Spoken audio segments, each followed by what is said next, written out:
They're essentially emotionally maladapted psychopaths. Will AI cause young people to lose confidence in their own ability and potential to think? Now, where are you coming from with this question, Justine? So I've noticed, and I was talking to a young person earlier this evening about more young people feeling very conscious of getting things right rather than embracing curiosity or an exchange of ideas. And I think that there are many reasons why they are led to believe that could be the right thing vis-a-vis them rather than being thinking it through for themselves, rather than thinking it through for themselves. Yeah, so I suppose a couple of examples are the surge in AI use in job applications. There seems to be a business in writing your essays for you in university using AI.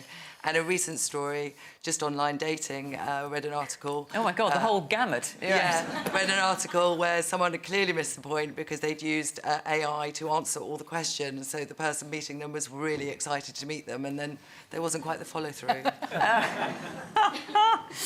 Right, OK. Now, we've got quite a few young people in the audience, and I'm thrilled that two of them put their hands up straight away. So, yes, the man there in the brown sweater, and then I'll come to you. So, as a young person myself, obviously, I definitely agree that AI is certainly almost a safety net for young people in terms of they're so afraid of getting things wrong. But I also feel the attention span of young people is something that's really degraded over the past few years, and AI is kind of just a cheap get-out card almost. And I feel that there should be more attention put on how young people are almost not engaging even more now due to the rise of AI. So can I ask, how old are you? 17. So you're still at school, obviously. Yes. So, I mean, there's one stat compiled by the Oxford University that 98% of secondary school students say they use AI for their schoolwork. Does that include you? I will admit to using it on occasion. No, listen, I'm not in any sense. Listen, 90, I mean, that's about everybody, isn't it? I expect that 2% probably thought, oh, I better not admit it, but maybe they are. And that's useful. Presumably, if everyone's doing it, you're not going to not do it, presumably. Yes, I'd say it's useful. I would also say, though, that not many young people really think beyond just what the AI tells them. OK, let's hear from the person sitting next to you. So for me, personally, I've always been quite nervous around AI. However, I found that once I Googled something, I couldn't find it, used AI, and then I found I was actually starting to rely on it more and more, and I had to physically say, no, I'm not going to keep using AI. But I volunteer with young children, not young, teenagers, and I can see them discussing things, and the first thing they do is go to ChatGPT rather than actually, oh, this adult might know an answer. So they are very much relying on AI a lot more. So do you think, in terms opinion, of Justine's question, it is affecting their ability and confidence to think 100%. for themselves? Right, I'm going to come to you, Carla, I promise, with quite a few hands up. Yes, woman in the back with the glasses on. I would say lots of people I know use AI to understand schoolwork, and then I have a conversation with them about that schoolwork, and it just seems like they haven't really understood it. So in a way, I don't think it's very good at all if you're just using it to get answers right and then you're not properly understanding the work. I don't think it's going to benefit you in any way. Right, OK. And the young man in the tie there, are you at this school? Yes, I am. Oh, brilliant. Right, OK. I think the headmaster's sitting in the audience as well, so, just so you know. I believe we're in an age of growing technology, and I think AI is a powerful tool where if children are taught to use it in a way as an aid more than to rely on it, I think it can be really beneficial. But do you see anything, in terms of people your age, their critical thinking is perhaps reduced by the use of AI, which is what Justine suspects?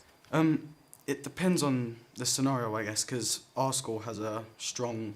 So, like, if you use AI, they have checks for it, so you'll be dealt with if you do use it. But when it comes to critical thinking, I think, yes, people are more prone to go to it. But again, if they're taught to use it in a way as a place to gain information on and apply it, I think then it can be useful. Used. Yeah, it can be useful. OK.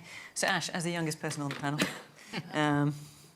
will it cause young people to lose confidence in their own ability and potential to think? So Sam Altman, who is the CEO of OpenAI, which is the company which owns and runs ChatGPT, this week he said, look out for the new ChatGPT update. it will allow adults to have erotic interchanges with the chatbot.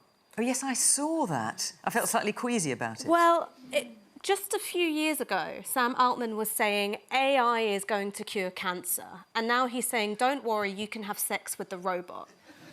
And I think that tells you something about the direction that this is going in, which is that rather than AI being able to enhance human innovation, critical thinking, the progress of science, it's being used to exploit our insecurities. So the examples of students using it at school or university, it's being motivated by a bit of laziness, but also insecurity, a sense, if I do this, I'm not going to do it that well, so I'm going to turn to this, which makes it easier. The example that the lady gave of someone going on a date to find out that the person they'd been chatting to had been using ChatGPT for all their talking points, that's a result of the insecurity of, well, what if this person doesn't like me?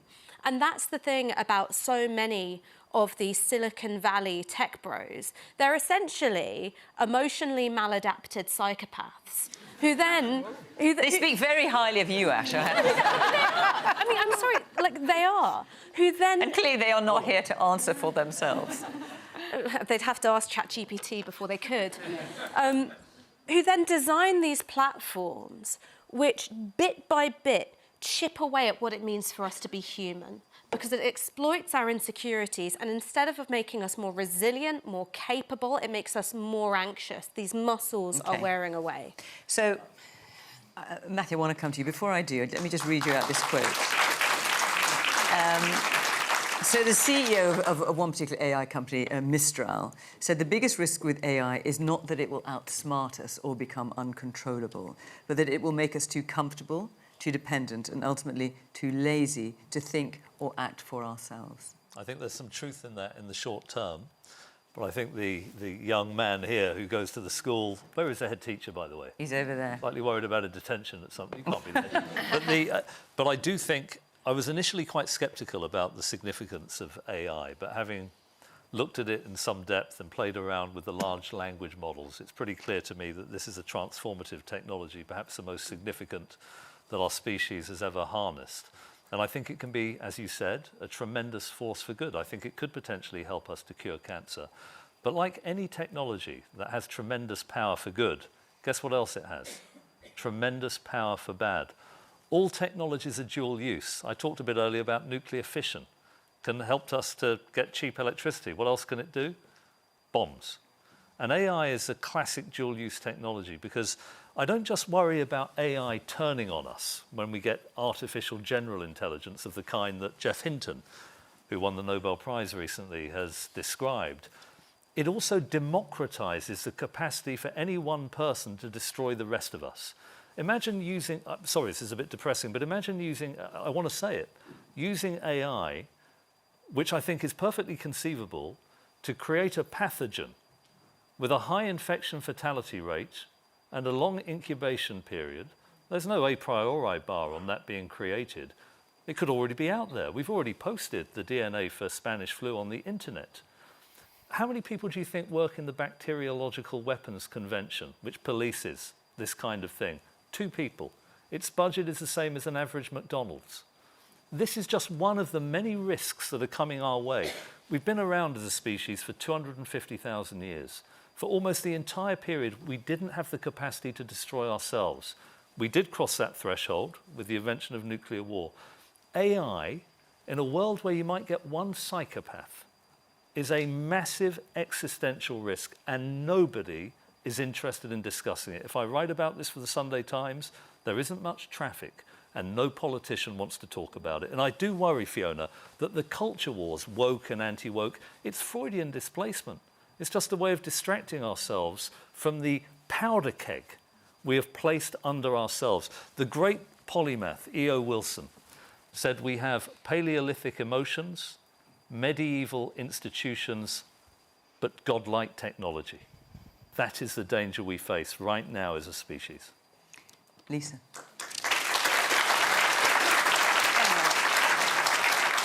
So, Justine's question was about will AI cause young people to lose confidence in the ability to think? And as somebody who is recruiting for my team and has had 136 job applications to read through this week, there are some commonalities there that I suspect a number of the applicants have enjoyed the use of technology. And I think that could be a lack of confidence, but it could also be a bit of laziness. I think critical thinking is really important, and I think the way the best teachers work with their young people to empower them to have their best, to be the best version of themselves and to have really good critical thinking skills will be absolutely key.